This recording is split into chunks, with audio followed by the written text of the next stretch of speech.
to the webinar. Thank you very much for joining us today.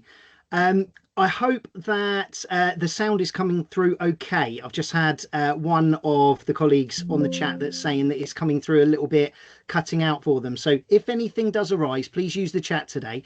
My name's Sean. Welcome to the Classroom 42 and the PE Classroom webinar today, and really appreciate you joining us.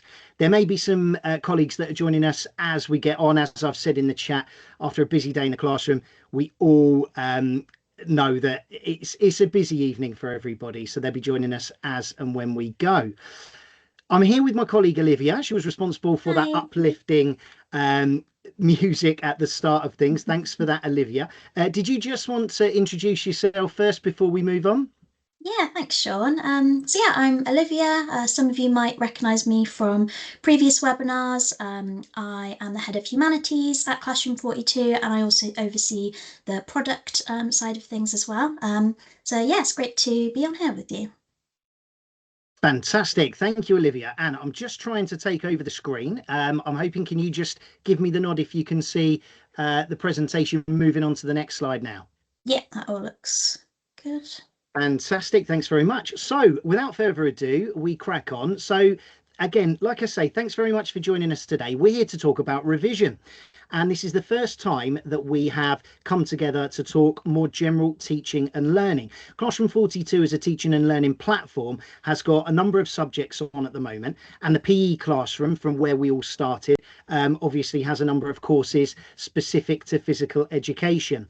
This is the first venture into major teacher and learning. But what we really want to do is provide you guys with as much information, guidance as possible to try and give you and your students the best chance of success, whether that is via the platform or whether or not that is through the resources that we can provide for you. So one of the things I suppose to talk about is why me? Why am I here? Why am I qualified to have a conversation with you? Well, like I say, my name's Sean and I am the Head of Education at Classroom 42 and the PE Classroom. I've been so since October. But before that, colleagues, I have to be honest with you, I haven't always been able to go and do these exciting things like getting in front of teachers and going around to schools, which I have been in the last week in particular. To start with, I was a user, but in the least scandalous way possible, I promise you. I was a user of Classroom 42. So I started off as a teacher 15 years ago, a PE teacher in a large secondary school, 1,500 roll, 1,800 if you include the sixth form there. And I became the head of department there about 8 years ago.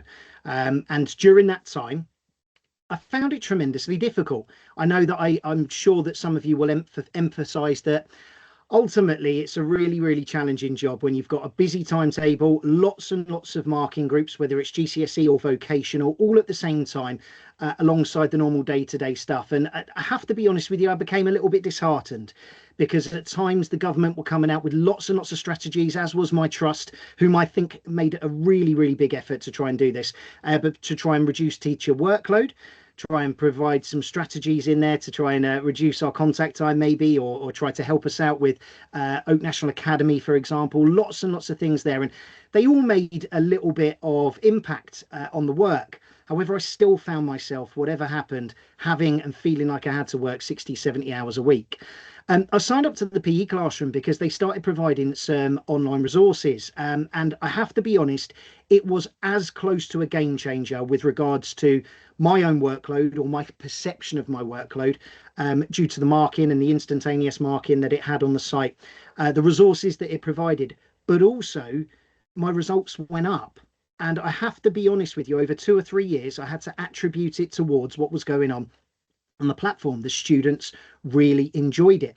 They seemed incrementally year on year to be able to develop their own skills, achieve better outcomes, and their perception of Classroom 42 or the PE Classroom as it was that I used really fed into that. So that's the reason why I'm here. I joined the organisation, and you can see the team up there on the screen. It's a small team, all teachers, educationalists or examiners, and I joined them in October, and since then it's been a real whirlwind, but it's been great fun. And the biggest thing is it gives me an opportunity to hopefully share and spread the message of how teacher workload can be reduced via a use of a platform and a team like ours. But that's enough about me, because what it's about tonight is about revision and about how to support our students, our parents, and the rest of our school community with exam season that's coming up. Now, you'll see on the board, I've picked out some of my memories, some of the key terms that are being used by students. What I want you to do is have a look, and what can you attribute towards some of the pain points that students are feeling, some of the pain points that parents might be coming to you with at parents' evenings. You might be having those at the moment, and some of them that you're getting from the wider teaching community and your colleagues in school as well. There's lots of them. Some are a little bit more concerning than others. Some are to do with well-being, but many of them are to do with just the basics of being able to get started. And that's what students tend to find more challenging. How do we actually get started? What do I need to do? What's the most efficient and effective way to get started with my revision? They almost all know that it's important. And they almost all know somebody who's been through the process, who has probably put lots of time and effort into their revision, and that it probably has made a massive impact. But how do we get across to the whole of our community just how to do it in the most efficient and effective way? So what I'm going to be talking to you about this evening is majority evidence-led revision strategies. Most of it won't be new. But what I've done over the past couple of weeks is I've thought very deeply about strategies I've used in the past. Some have worked and some haven't, and curated a set of resources that you can take away with you at the end of this webinar and use them, implement them via assembly, via a presentation in your class or in form time, and then also provide to your students as well. And I've made it so that it's fully customizable and editable, so that you can add your own school logos onto any of the resources that we look at here tonight, and you're able to provide that to your school community for free. And the idea is that hopefully that is going to have a bit of a marginal gains impact. Now, as a PE teacher, I really do believe in the theory of marginal gains. First made famous, not invented, but made famous by Sir Dave Brailsford and the Team GB cycling team, where ultimately they looked at every opportunity to create a 1% or a 2% gain in performance by changing things, some simple, some complex, to create a wider overall improvement in the team. And that's what we're looking to do for our students, isn't it? It's looking to try to find the most effective ways where they can incrementally make gains so that they can achieve the best that they possibly can. So like I say, we're going to break this down into three kind of sections. We're going to look at what teacher-led support can we provide, because we do need to provide teacher-led support. It's not enough for us to teach the content, provide the logins to the online platforms that you may be signed up to and subscribed in your school, give them their work booklets or their exercise booklets back, and then say, crack on. We can advise them to create great timetables. We can advise them to space out their practice, for example. But actually, as teachers, we need to really make sure that we have provided all of the relevant tools that's going to allow them to do the best that they can. Teenagers in particular are really, really good at knowing a lot of things, but not actually actioning them. And I'm sure that somebody springs to mind in your head when I say that. There will, however, be student-led actions as well. We can provide this information to them, but when it comes down to it, the revising is going to happen from these students, and it's likely going to happen outside of the classroom for the majority of the time. So on that note as well, the majority of the monitoring is going to happen by parents and carers, and quite a lot of the battles that occur are actually unnecessary. The parents and the carers maybe don't know that they can ask for the right things, and actually the students don't know that they really should go to them for support. So we're going to have a look at some home-led care elements as well. So to start with, and the majority of what you see here is included in the resources that you're going to get later on. So please don't feel as though you have to stop and you have to go and have a look, take screenshots, take pictures or anything like that. Almost every single thing is going to be provided to you afterwards. But do you recognize what's up on the screen there on the left-hand side? There's a number of different elements here that you can probably see. Students rewriting out their notes, students highlighting notes that they've got in lots and lots of pretty colors, students reviewing content that they have seen previously, students cramming, okay, leaving everything to the last minute, and that is prevalent when it comes to the GCSEs in particular. studying late at night because they're nocturnal creatures, or is what I get told anyway by them. And also the what I call the multitasking mix, the need or the requirement to have some sort of device or entertainment happening at the same time, because it's impossible not to multitask when you're revising. So you guys will be aware of that. But what the students don't realize is what they're actually looking for is some passive revision. They are looking for the opportunity and the easiest way to be able to get some wins for them. They're looking for their go-to ideas, the things that they come out with straight away. Well, I've already written this down and I was successful at doing that. I've highlighted it, so I'm going to do it again. And I'm sure if I do it again many, many times, then it's going to work. It makes them look like they're doing something. So when you've got parents or carers around, they poke their head in the door, they can see they've got lots of post-it notes around them, perhaps up on the walls, they've got highlighter pens, they're ready to go, they're really looking busy. But ultimately, it's passive learning. Now, the best bit of CPD I think that I did in my wonderful trust that I left recently was from a gentleman named Mike Hughes. You may have heard of him. He was the author of a book called The Magenta Principles. And I will reference, where possible, where any of the techniques that I'm talking about this evening come from. So the Magenta Principles, they're not a new idea necessarily. They're a collection of ideas that students need to do something with information in order to strengthen the neural links in the brain and ensure that content moves from the working memory, which we know is temporary, and we know from cognitive science that it can be overloaded quite easily, but to actually make the links and move that knowledge into long-term memory. Students need to do something with that information. They need to be active, and that involves effort. Now, as we know, students, teenagers in particular, they're very, very good. They're actually excellent at conserving energy for when they need it most. And that goes for their schoolwork as well. They will naturally get to a point where they are looking for the most passive ways out. So doing something can be a number of things. The Magenta Principles talk about taking information and reducing it, changing it, classifying it, assembling it together, deconstructing it, applying it to different examples and activities, simplifying it, and connecting it. These are all terms that we know we do in the classroom. We enforce our students doing something with information.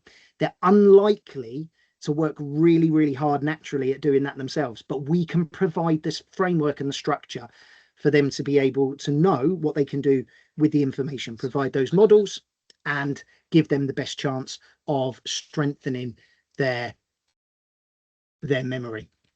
So if we move on to an infographic, this is another thing that students really, really enjoy. They like visuals. Now, I'm not moving into the visual, auditory or kinesthetic learning here at all, but everybody loves a visual. It's eye-catching, and it gives them the opportunity to explore, which is really, really good. Now, this particular visual I've created, it kind of sums up a number of the strategies that we'll talk about today, but it also gives an opportunity for students, if you were to provide it to them, to understand exactly what the do's and don'ts are of revision. So we've got passive reading and highlighting there, for example. Embracing, I really, really like this term, embracing desirable difficulty. If difficulty isn't part of the revision process, then it's not going to work. That's something we need to be really clear with our young people about.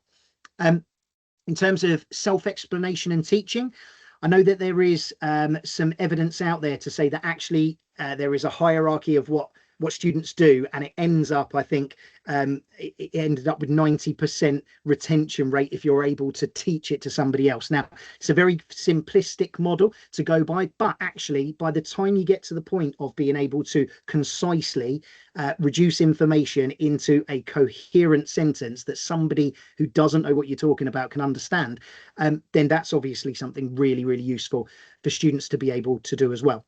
Now, we'll talk about some of these a little bit later on. For example, the Lightner system for using flashcards. Flashcards are used by a number of students, and obviously they're a really good tool, but there's ways of doing it better that we need to teach our students if they don't know them already.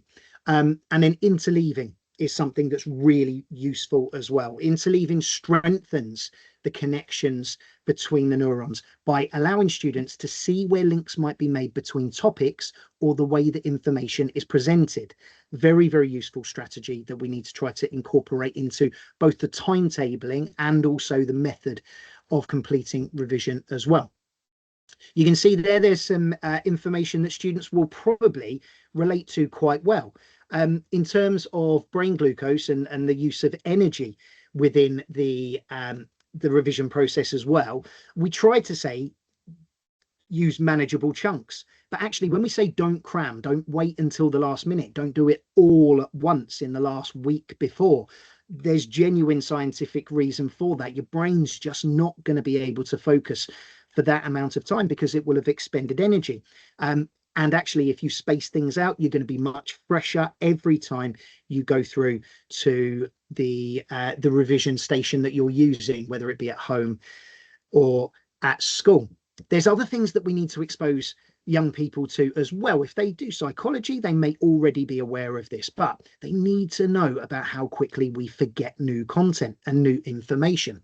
So talking about spaced retrieval practice, this being one of the major facets of effective revision, spacing out content over time and revisiting it at regular intervals. It's one of the major ways in which we're going to be able to get students to remember more information by not overloading them all in one go and leaving it until the end of, let's say, a 6-week or half-termly cycle of topic renewal, and actually embedding retrieval practice in at regular intervals.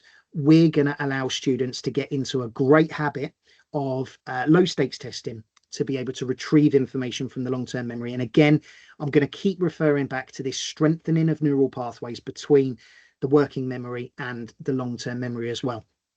We've adapted Ebbinghaus's curve. This is quite famous in terms of cognitive science. It's relatively well known. Is it by the students? This is what I'm advocating. I think you get this up in front of them and you really make them aware of it. Remind them if revision isn't going well, and have something like this in front to allow them to understand, because they will see there that curve going down. By day 21, almost all of the new information that they've taken in has been forgotten.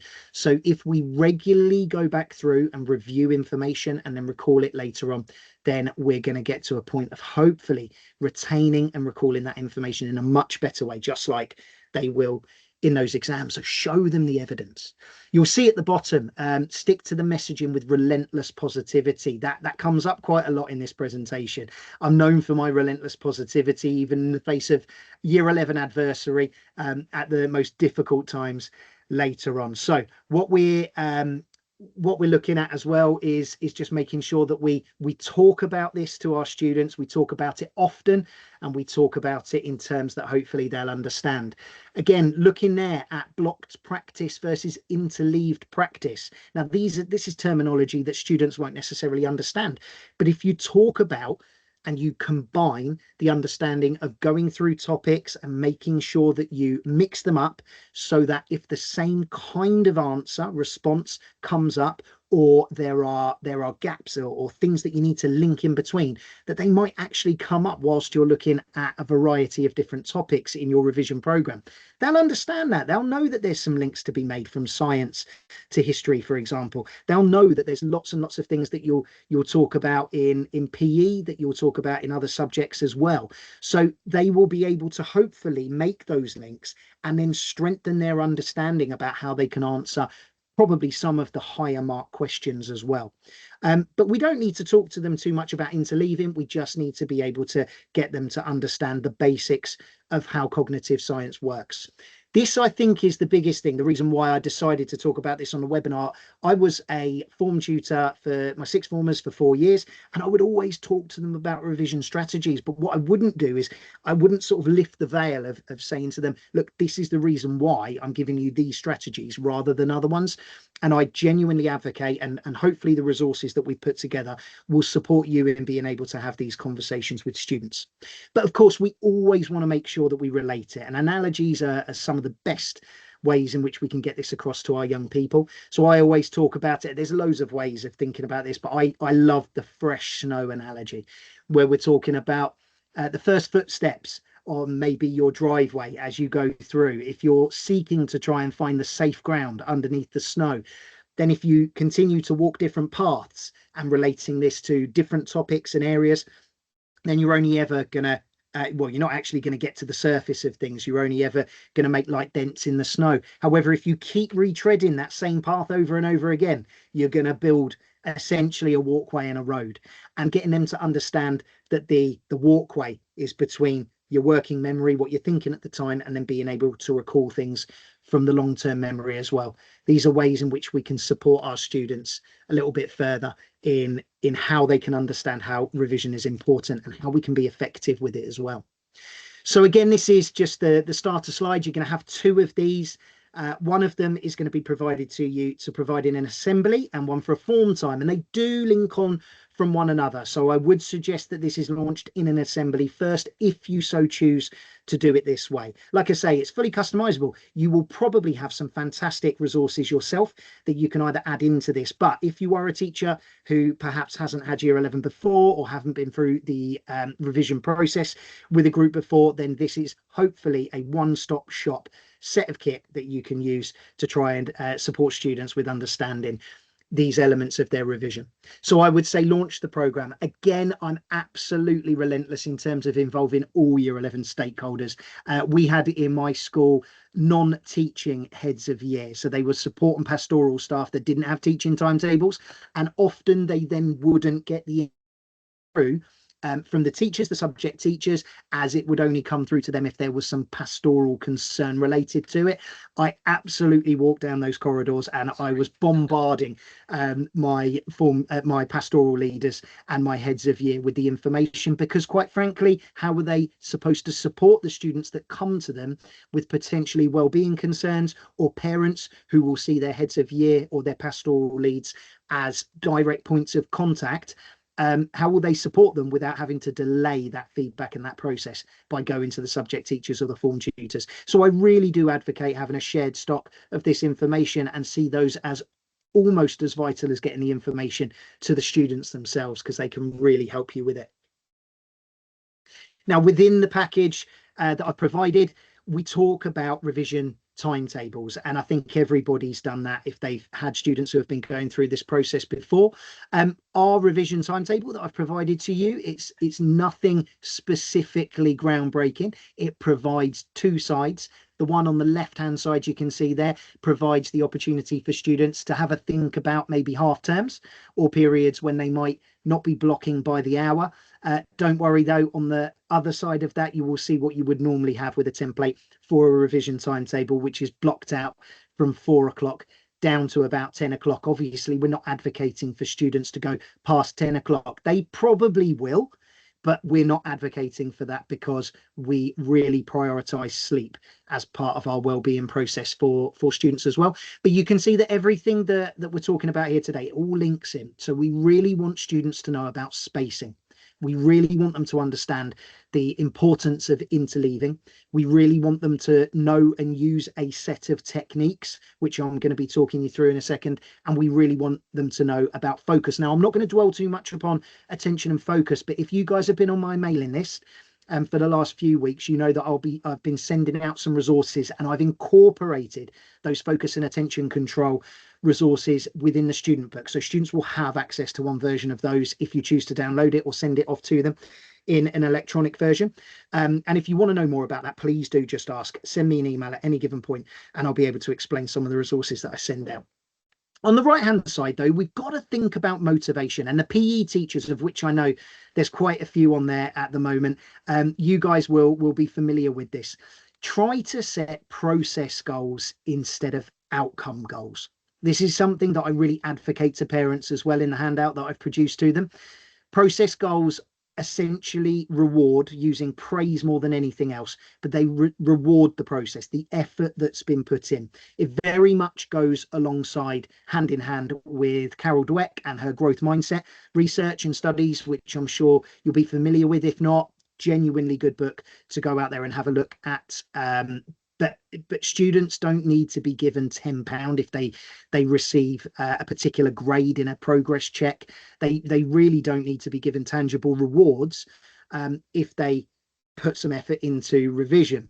The general rewards that they get that they might not have access to normally, obviously, as we get to this busy time of the year, login behavior, the sort of positive points or merits or whatever you use at your schools can sometimes fall by the wayside. But actually having a structure in place where students can actually just get monitored and rewarded in the normal way that they would for putting the effort in. There's no checkup on 100 hours of revision challenge. The checkup really is for them to make sure that they tick it off and they note it off, and they're able to come up and show somebody and say, this is where I'm at with their revision. Now, of course, there needs to be an element of honesty in this one. We used to have it when I would set homework, weekly homework for my PE classes to say, go and do an extracurricular club for an hour a week. They would go off and do it, and ultimately we wouldn't necessarily know if they didn't go for a swim that week, but there needs to be that level, particularly at year 11, there needs to be that level of trust, which is why there's no extrinsic rewards added to it. It just ups the stakes and it ups the pressure that little bit too much. And actually rewarding the process will really expand the students' minds. So I've added that in there as well. That's there for you as a template. On the other side is the other 50 boxes. And very simply, you print it off or you give it in an electronic version and students will be able to tick it off. And whatever reward system that you have in your context, you can then use with them. Again, with that relentless positivity. Now, I'm going to fly through a couple of these, but if you want any information about where I've got these from, then please do give us a shout. If there isn't enough instruction on there as well within the slideshows, the slide decks that we're going to provide to you, again, just let me know and I'll be able to talk it through with you. I'll be really, really pleased to speak to you individually, find out if these things are useful to you, but also to provide any more information than you need. So these are 6 evidence-backed techniques. I've selected them from many, many different types of revision methods that you could use.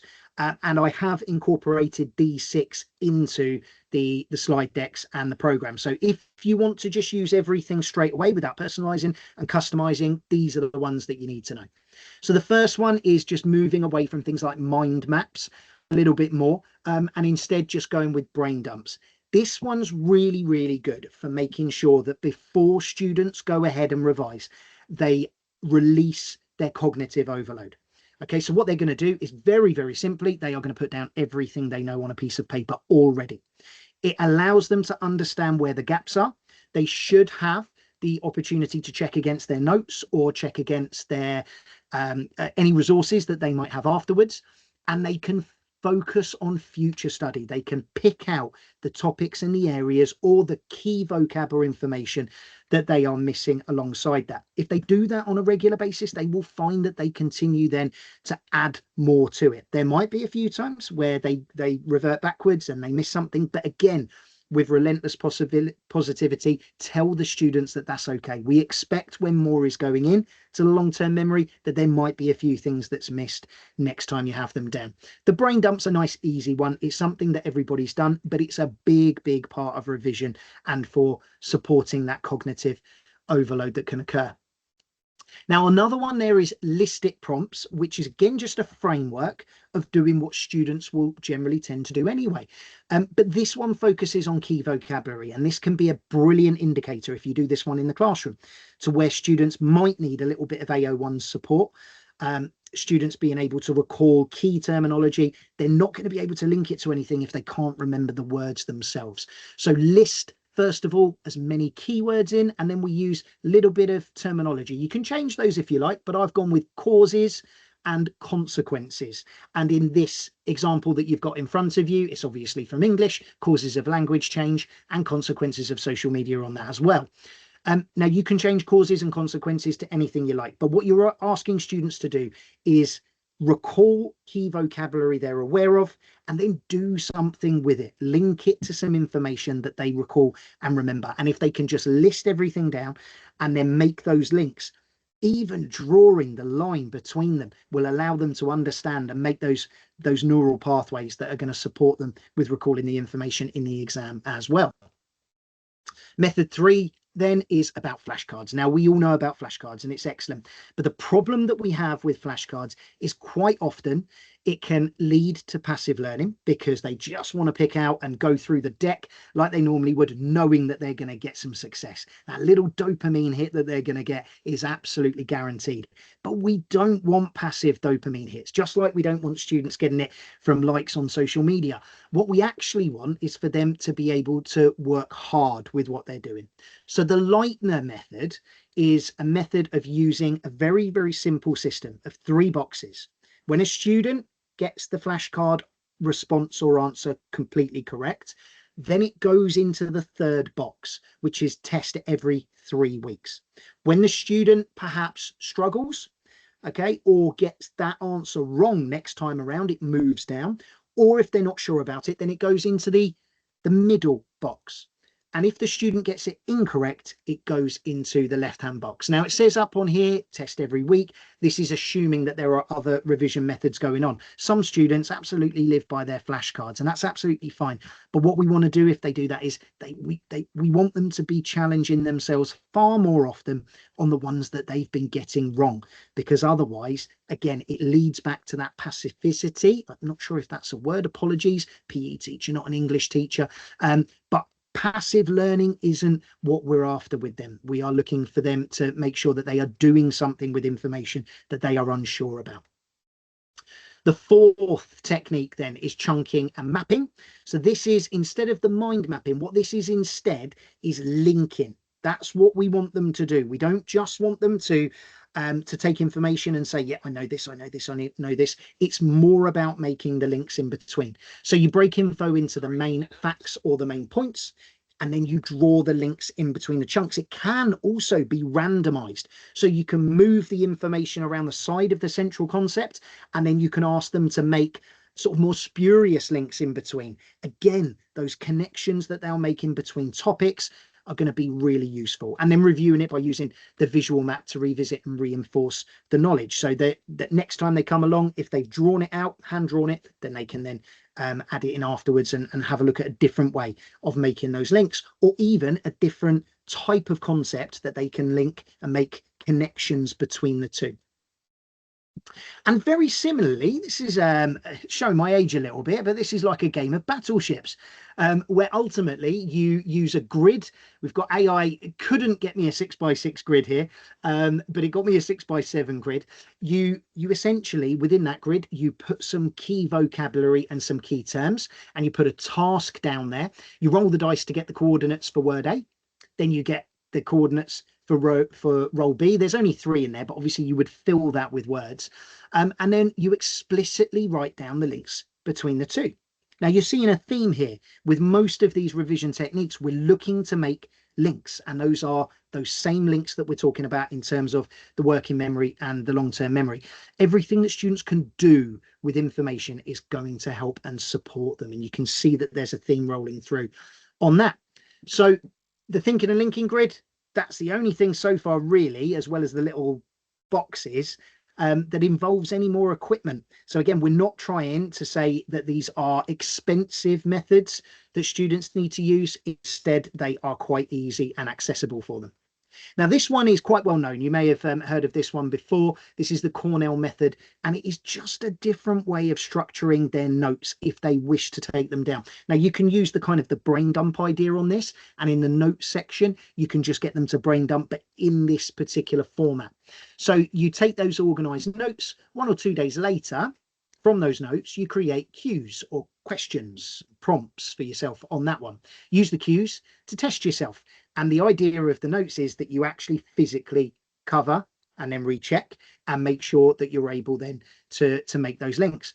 Once the student is happy with that verbally or in their own mind or explaining it to other people, then we want a summary. And the summary is going to form potentially a conclusion that they would add to one of the higher mark questions in their exam. So they're going to take all of the information, they're going to take the key prompts and cues, which they probably will have added to over weeks, and then they are going to finally, when they get towards the end of their revision section, they're going to try and write as detailed a summary as they possibly can. And again, it's not rocket science, it's not anything majorly new, but it is something that is really useful for students to be able to just strategize a little bit better. Now, if we are thinking that by giving students this information that that's all they're going to do, we are kidding ourselves. Ultimately, students like to take agency over what they do. And if we give them 6 brilliant methods, all rooted in evidence, I'm sure you'll know that some students are just going to fight back against that, and they're going to go, no, I know other ways of doing it. And of course, AI at the moment is the big indicator for students. This is what they're using all the time for everything, whether it be to get themselves out of a tricky social situation by conversing with AI and finding a way out of a problem, or whether it's doing their coursework for them. They are using it. So why push against it? I know that there's a lot of skeptics out there, and I think that skepticism is absolutely human. AI in education is going to be very, very challenging, but we need to try to nurture it in the right way. And the people that are on this webinar in front of me are exactly the right people to try and guide our students to using it the right way. All I've done there is I've put it into a prompt.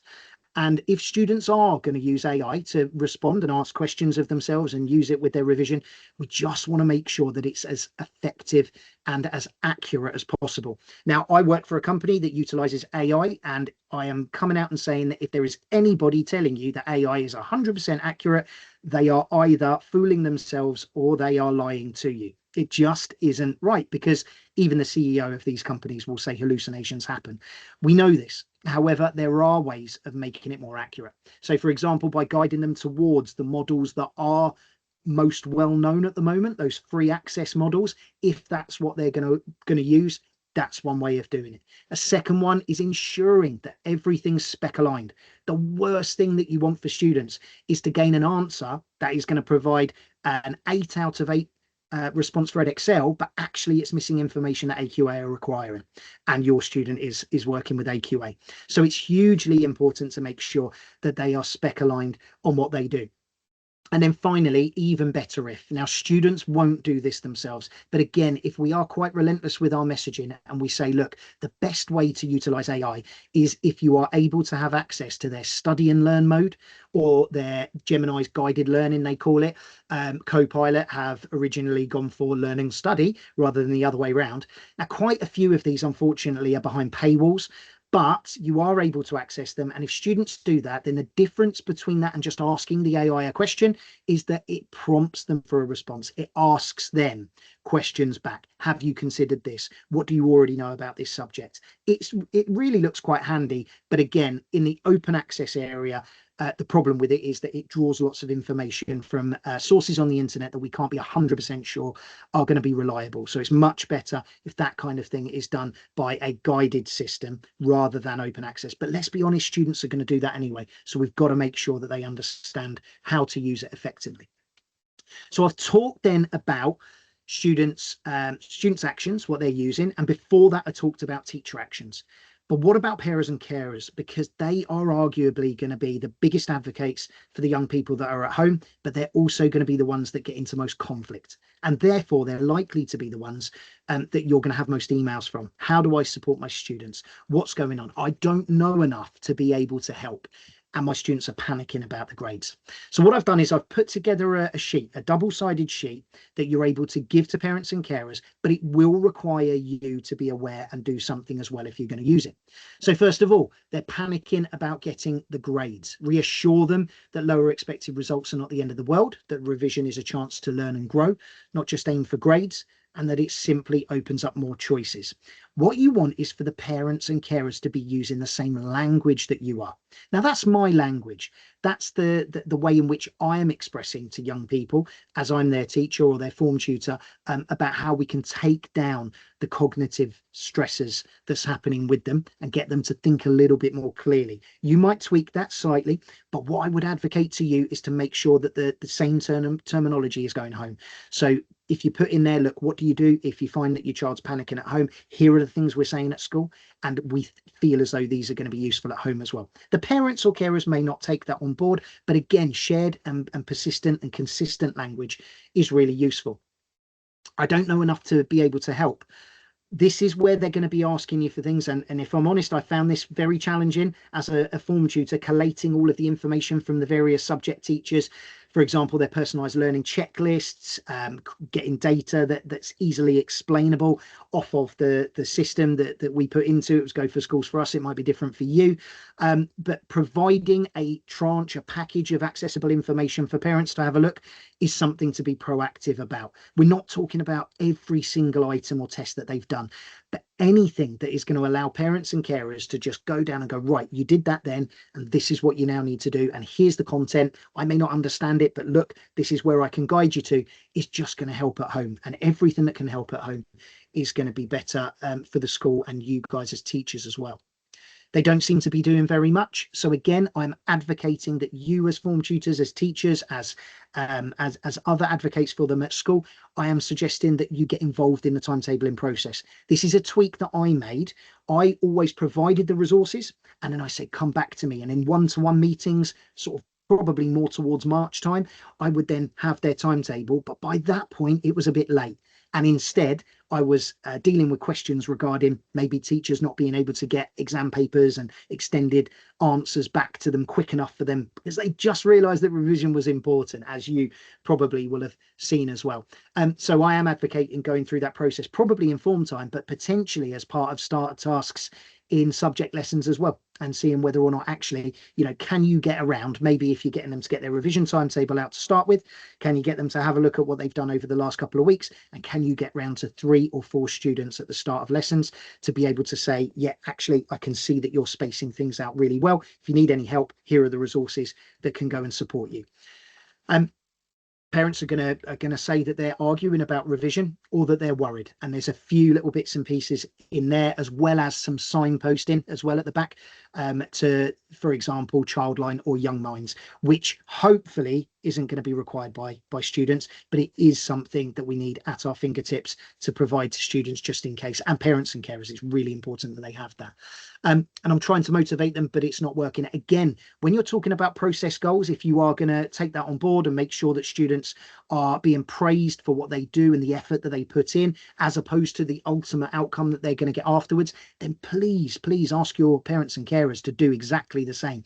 And I don't think it's controversial to say to them that they shouldn't be providing money for grades and outcomes. That just heaps the pressure on, pile stress on them. It provides issues for you at school because students are going to be talking about that as well, saying if I get 1 grade extra, I'm going to get an extra 50 quid, things like that. And then that's going to cause further problems at home as well. Parents and kids, you can do it in obviously a structured and polite way, if you like, but recommending process goals to parents is going to help a few of them out on that front as well. And if we're telling the students what to do with AI, let's help the parents out as well. So again, this is something that I've provided to you.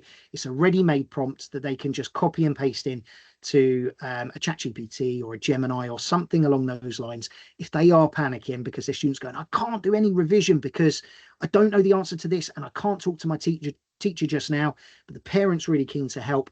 Here's how they do it without going off track, using Wikipedia and then grabbing some information that's going to be no help when it comes to their final grades at all. So thank you very much. I hope that that set of resources is really, really useful. And at the end of this, we've got 15 minutes left. Olivia is going to post the link to each of these resources in the chat.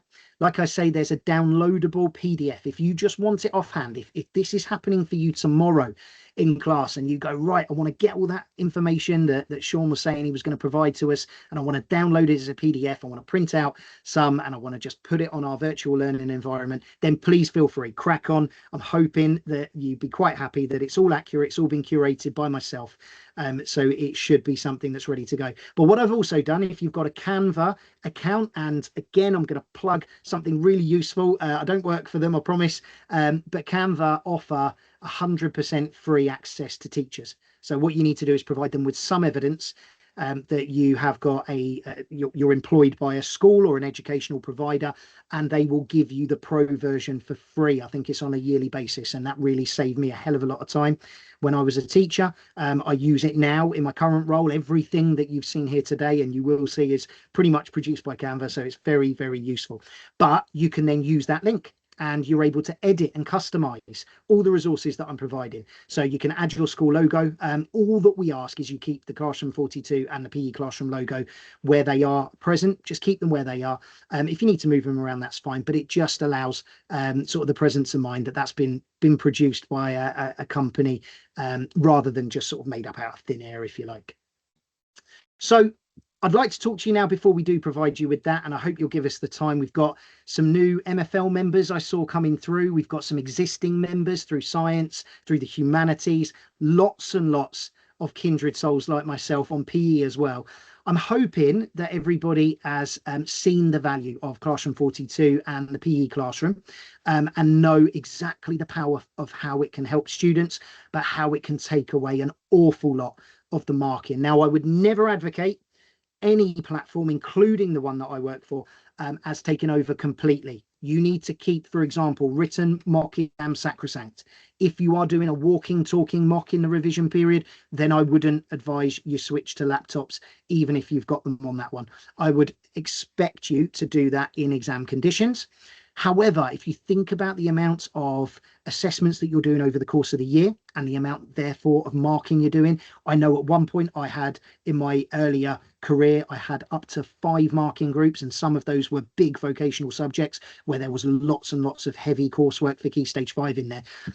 Then the marking workload that you can save by having an instantaneous feedback system that is accurate and that you know has been spec aligned by people, teachers, educationalists, by myself and this small team that are working for you at Classroom 42 is absolutely game changing. It's invaluable.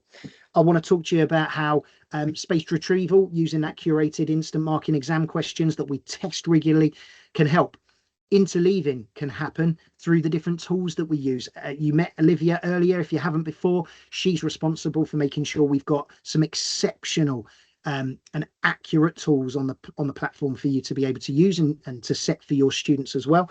And by interleaving is not just mixing up the topics, it's also about the different things that they need to do. So, for example, being able to present things in different ways, that's absolutely vital. So they could see via video, or they could use something via a close activity that you would have for them, fill in the gaps, that kind of thing.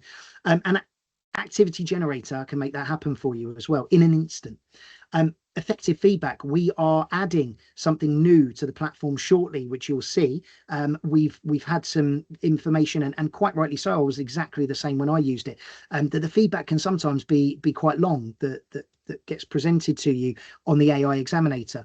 So we're going to have a simplify button for students that need it broken down into manageable chunks. And we're going to have an aim higher button for students that really want to stretch themselves and need some extra information, maybe about how to use the analyze verb or the evaluate verb and how to get there as well.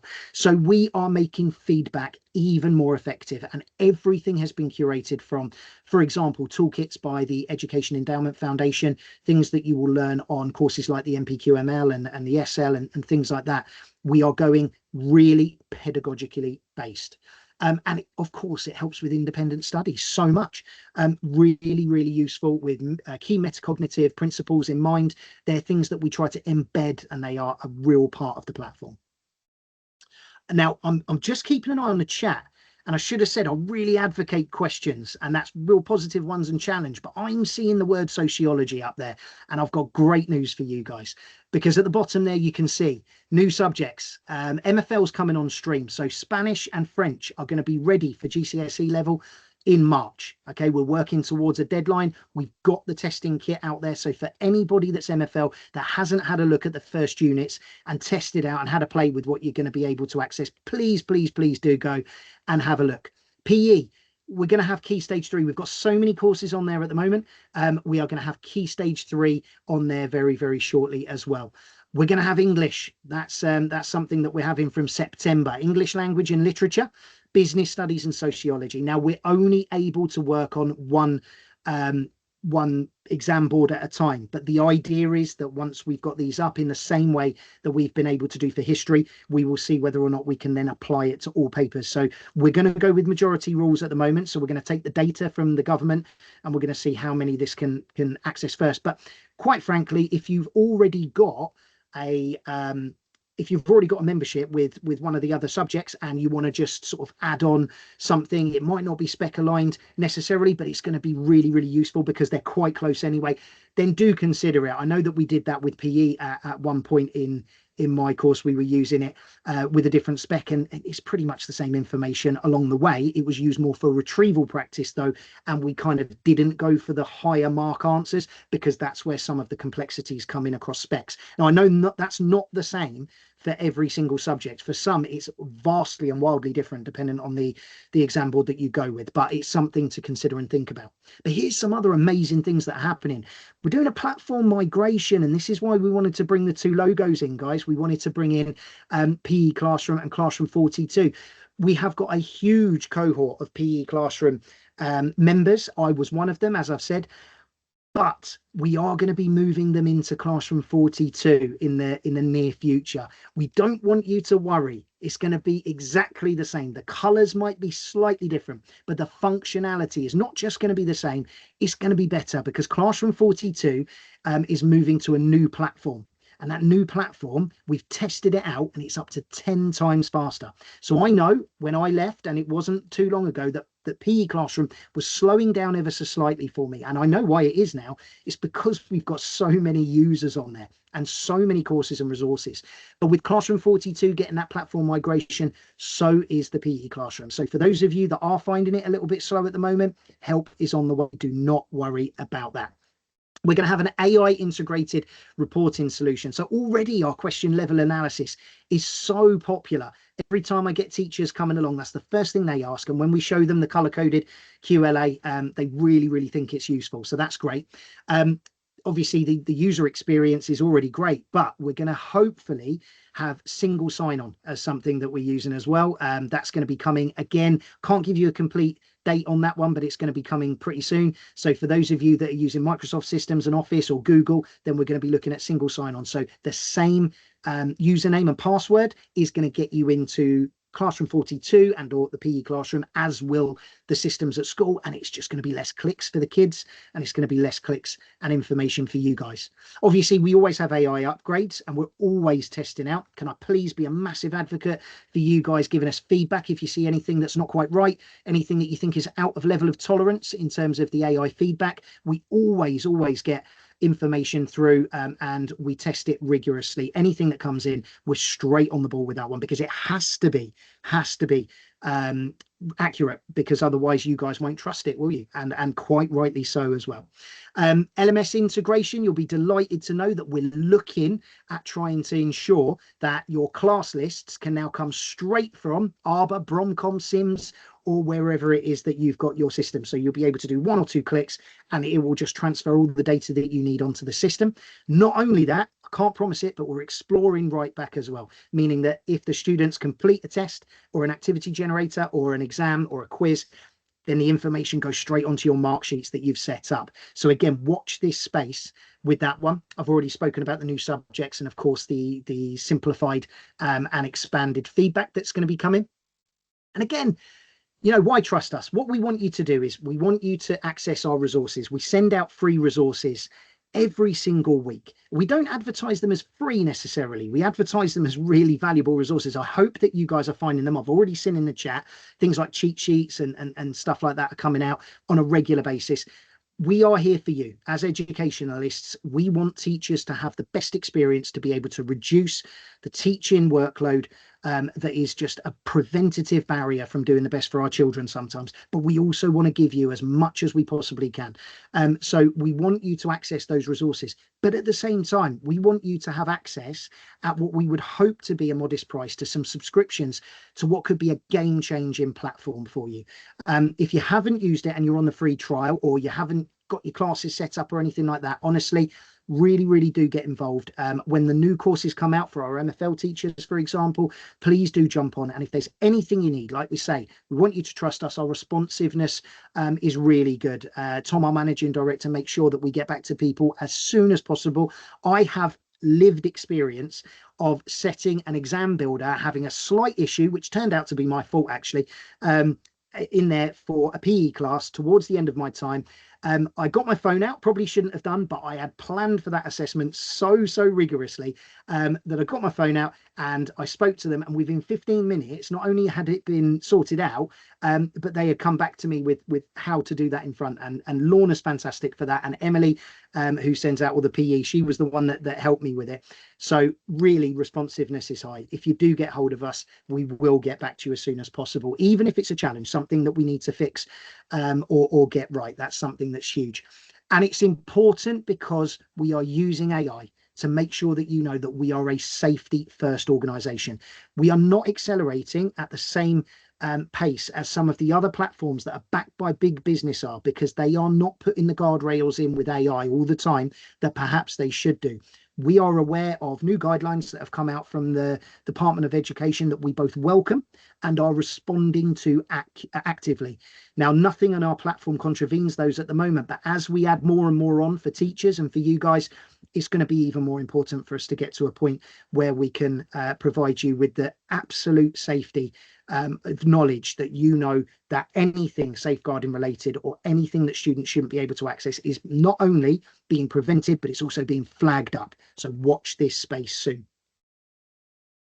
So we like a call to action, what to do from here. So first of all, I want you to download the free resources, and I really want you to use them. I hope that's why you've come on board, and get on board with those. And again, please do give me a shout.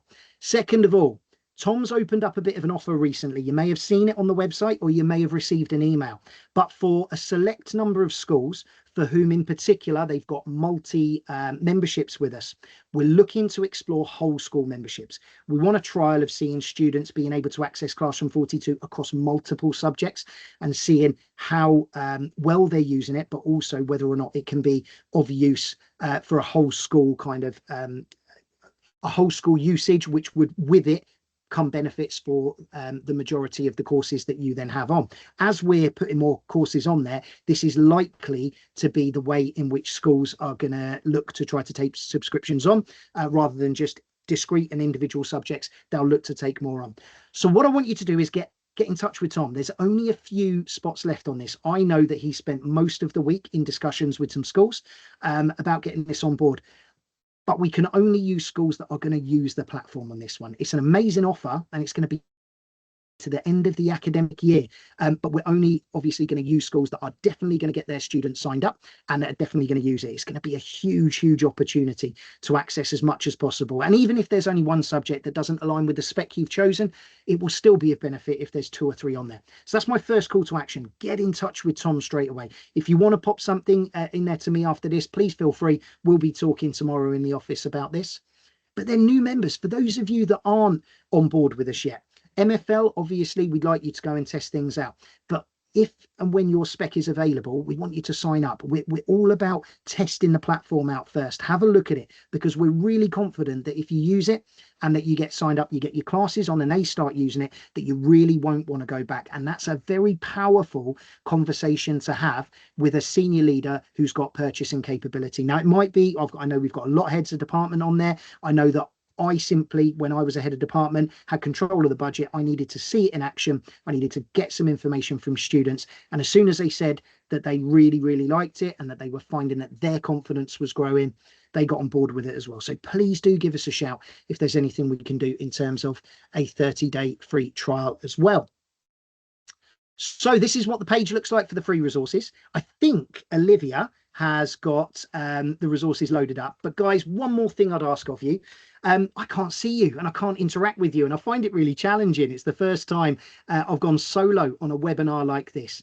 If you like the resources that we fire out, I know it's tough. You kind of want to click them, and you know, getting back to us is quite a challenge in a working school day. If you've liked the webinar and you feel as though it's been useful to you, or if there's anything about the platform or the product, before you log off today, you just pop something in the chat. Let us know so that we can talk about it tomorrow, because we're going to do a feedback meeting. We'll have a little look at what's going on. And also, big one from me, I'm going to be going from Supercharge Your Study into something slightly different. And I'd love to know if you've got any ideas of anything that you would like to see. I can come up with something myself. In my mind, I've got maybe ways in which we can utilize student voice and providing some resources to try and help quick and easy with student voice elements of things, evaluating how the curriculum's going, or what students would like to see, for example. I know that worked brilliant with me in terms of changing PE kit rather than uniform on PE days and things like that. So I've got some good experience on that. But if that's not something that's going to be useful, and I don't just mean on a PE front, I'm going to do that in a general sense, then yeah, please do let me know if there's something you'd love to see. But otherwise, drop a note in the chat. Have a wonderful evening. Let us know if there's anything that Classroom 42 or the PE Classroom can do for you. And yeah, good luck with exam season. Thank you very much. Now, if there's any questions, I'm going to stay on for 10 minutes. So if there's any questions specifically that come through, as opposed to just sort of comments and statements and stuff, then absolutely brilliant. Thanks very much. Olivia, have you seen anything to address that's come through? We've had lots of really great feedback, so thank you for everyone who's put anything in the chat. We do, as Sean said, we really take on and value teacher feedback. So yeah, if you do ever have any feedback, any ideas of what you'd like to see from us in the future, new courses or new features, always really, really happy to take it on. So yeah, we're always sort of, our inboxes are always open for feedback. See that about a large German cohort and our school teaches French and Spanish. I hope the German resources will be in a pipeline too. Yes, absolutely, it will be. We are having all 3 languages on there. We are focusing just purely because of the timeline, and you'll understand as well, Joanne, who's there, you'll understand that getting it right is really, really important. So instead of sort of pushing ourselves to all 3, we really did want it. Our Joanne is working extremely hard to make sure that she gets out as much information as possible. We're drip feeding some of the German out, and we should have by March, we should have the beta test on there for Unit 1 for AQA German. So that will be there for you. However, French and Spanish are going to be on there first. German soon to follow. We do promise you on that one. I see that you had the Classroom 42 question, Olivia. That's great. That's the same one I had on my interview as well. So that's really good. Oh, superb. We've got some great feedback there. That's great. Student webinar would be great. That's very interesting. I know of other organisations that do those. That's great.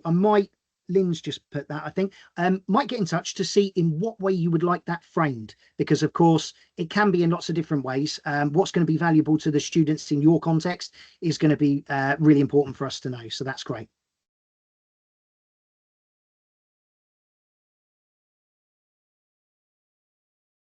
Is there a booklet version of the required practical resources in science that isn't accessible via our teacher dashboards? So put in what's on the system into a booklet format. I think the way to go. That could be something that we could look at in a bespoke way. I'd love to know, because Natasha is our expert in terms of the required practicals and the science. I'll have a word with her about how that can be looked at, that we're really trying to make sure that we provide as much as possible, particularly if you've got a subscription with us, then yeah, we'll do what we can to try and support. Leave that with us. That will form part of our conversation, Chris, tomorrow morning with Natasha.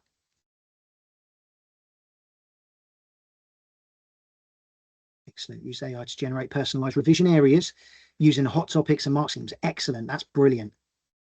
Yeah, we definitely want to try and bring in personalised learning and sort of more personalised tools for pupils to help sort of make it, yeah, more personalized to them, so they are getting questions or they're getting feedback that's sort of more for them and their skill level and their knowledge set, because obviously we know every pupil is really, really different. So that's definitely something that we're working on, and we're going to hopefully be bringing out some new features to help more with that kind of personalized learning in the future. Yeah, absolutely. Yeah, personalized learning is the way forward. It's definitely where we're going as an organisation, and trying to make sure that those tools are available. There is a booklet where we can't access it on our dashboards. Now, I think that we're fixing that, aren't we, Olivia, around the resource hub? Is that correct? Excuse me. Yeah, I think we're basically we're creating a page where you can access all of our sort of PDF downloads that we send out each week. So all of the sort of mind maps, revision resources, all of them kind of all consolidated into one place to help you, so you can find them at kind of the different points of the year. So yeah, that should be coming within the next few weeks actually. So yeah, hopefully that'll help you be able to find all of our resources all in one place. Absolutely, yeah. And I think, it's really important to try and get them up there and accessible for members. But as you'll probably be aware, Chris, if you've been with us for a while, there's loads and loads of extra and additional resources that we've got on there. So actually going back through the years that Classroom 42 and PE Classroom have been in existence is a job. I keep on seeing loads of old ones flash up, Olivia, that I haven't seen for since I've been here, that I'm thinking, cool, we should really recycle that. But what we're going to do is we're going to put those on as part of a resource hub. Again, give us the time to make sure that we get the right information in the right place for you, but it will be up there. And if, Chris, you are still on, and if there's anything that you'd like sort of straight away, again, that's why the likes of Olivia for humanities, Emily for PE, Natasha for science, that's why we're here. We're here to grab that for you. So do give us a shout and we'll be able to help you with that. Fantastic. Thank you. There's lots and lots of great feedback on there. Really appreciate that, guys. If there's anything else that you'd like, then give us a shout. We'll probably end the call at 22. But if there's anything else you need, please do let us know and we'll be able to help. Yeah, it's a great point from John about the activity generator. We do definitely want to expand the sort of activities that are available on activity generator. Definitely more sort of comprehension rather than the sort of just the keywords that we've got at the moment. Obviously, it takes a bit more time with those sort of more complex activities when we're relying on the AI to create them. So it'll take a bit more testing kind of from our end. But yeah, it's definitely something that we want to include within Activity Generator, because we know that's such a valuable tool for homework especially. It's a really great tool. So yeah, we'll definitely continue to kind of add to that and improve it as we go on. Yeah, brilliant. I was the same. I probably didn't use the word search and the crosswords very much myself either. When the Key Stage 3 gets released and comes out for each of the subjects, I'll be honest, it's probably going to be something I would use for those students in particular. And a bit of a cheat code here, if you're still on, John, I always used to, before I actually set it for a student, I just got it up on the board. So it doesn't give you the right answer, but 9.5 times out of 10, we know the answer anyway. I'd get students with their mini whiteboards and they would see the activity that's up there just about to be set and created, and then that would be my starter task. It'd be up for me. I do the fill in the gaps, I do the matchups. In order for them to get the feedback from it and to get the score logged, you have to set it for them, currently anyway. But I used to use that. That was my starter. I didn't need it recorded, but it was something that I could just pop on straight away. I trust that it would work. But yes, I'm exactly the same as you. I would have used the close, the fill in the gaps and the matchups and the multiple choice. Those were the ones I used myself personally. It's each to their own, of course, but it's it's really exciting, the different things that we can put on that. It's just about making sure that we obviously get it right.